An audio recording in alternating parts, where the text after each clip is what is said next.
संदीप दीक्षित ने कहा कि आरएसएस हमेशा देश में सामाजिक समानता के भाव के खिलाफ रही है। उन्होंने कहा कि आरएसएस ने पहले आरक्षण की खिलाफत की थी, बाबा साहेब अम्बेडकर के बारे में भी कई बयान दिए, लेकिन जब दलित वोट बैंक की जरूरत होती है तो अपने कार्यक्रमों में बाबा साहेब अम्बेडकर की तस्वीरें लगाई जाती हैं। आप सांसद संजय सिंह ने कहा कि हिंडनबर्ग की रिपोर्ट कह रही थी कि दुनिया भर के तमाम भ्रष्टाचारियों को इकट्ठा करके अडानी ने मॉरिशस में फर्जी कंपनियां बना के चुंगी ली और नासिर अली के माध्यम से हजारों करोड़ रुपए का घोटाला किया। उन्होंने कहा कि न्यू पेंशन स्कीम देश के लाखों करोड़ों लोगों की पेंशन, एनपीएस और एलआईसी का पैसा भी शेयर मार्केट में लग रहा है। आनंदपुर साहिब में पहला स्कूल ऑफ हैप्पीनेस बनेगा। शनिवार को बच्चे बिना बैग के आएंगे। शिक्षा मंत्री हरजोत सिंह बैंस ने उम्मीद जताई है कि ये समय सीमा पूरी हो जाएगी। उन्हें शिक्षा के साथ खुशी को जोड़ने की सरकार की प्रतिबद्धता पर जोर दिया। जल्द ही स्कूल का उद्घाटन भी किया जाएगा।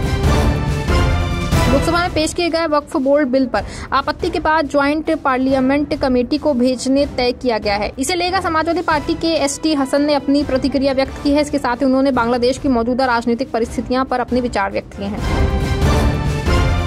सपा नेता फखरुल हसन ने बीजेपी पर निशाना साधते हुए कहा कि जिस तरह से अडानी जी पर सवाल उठते रहे, उससे लगता है कि अडानी को बीजेपी की सरकार बचाने का काम कर रही है और जिस तरह के घोटाले अडानी ग्रुप के खिलाफ सामने आ रहे हैं वो एक बड़ी साजिश की तरफ इशारा करते हैं और आने वाले समय में अडानी ग्रुप के खिलाफ और भी खुलासे होंगे।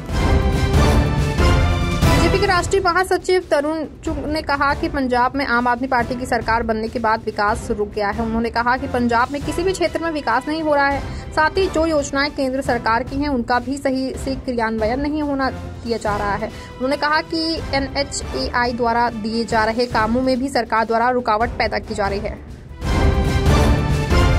बंगाल की महिला डॉक्टर के दुष्कर्म और हत्या केस में अभिषेक बनर्जी की तीखी प्रतिक्रिया सामने आई है। अभिषेक ने कहा कि जिन लोगों ने ऐसा कृत्य किया हो उन्हें जीने का कोई अधिकार नहीं है, लेकिन हमारे देश का कानून और न्याय व्यवस्था ऐसी है कि हमारे हाथ पैर बंधे हुए हैं। यदि कोई ऐसा अपराध किया जाता है तो अपराधी को सख्त सजा मिलनी चाहिए। हरियाणा में आशा वर्कर्स का मानदेय न बढ़ाए जाने पर नाराजगी जाहिर की है। उन्होंने कहा कि अगर सरकार बातचीत पर आशा वर्कर्स की मांगों का समाधान नहीं करेगी तो 14 अगस्त को पूरे प्रदेश की 20,000 आशा वर्कर्स सीएम आवास को घेरेंगे और उसकी पूरी जिम्मेदारी सरकार और प्रशासन की होगी। इससे पहले भी वो हिसार में अपनी मांगों को लेकर पत्र दे चुकी हैं।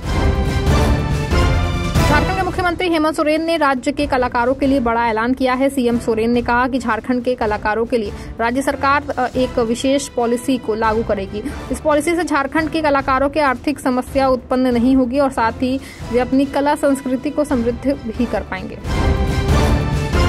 छत्तीसगढ़ के उप मुख्यमंत्री विजय शर्मा ने कहा कि नक्सलियों के विचारधाराओं में विभाजन है। एक समूह उन लोगों का है जो विकास के साथ चलना चाहते हैं। सरकार ने उन्हें आश्वासन दिया है कि वो उनका पूरा समर्थन करेगी। इस विभाजन का कारण ये है कि कुछ लोग उनका लाभ नहीं चाहते हैं, उन्हें क्षेत्र से प्रेम नहीं है।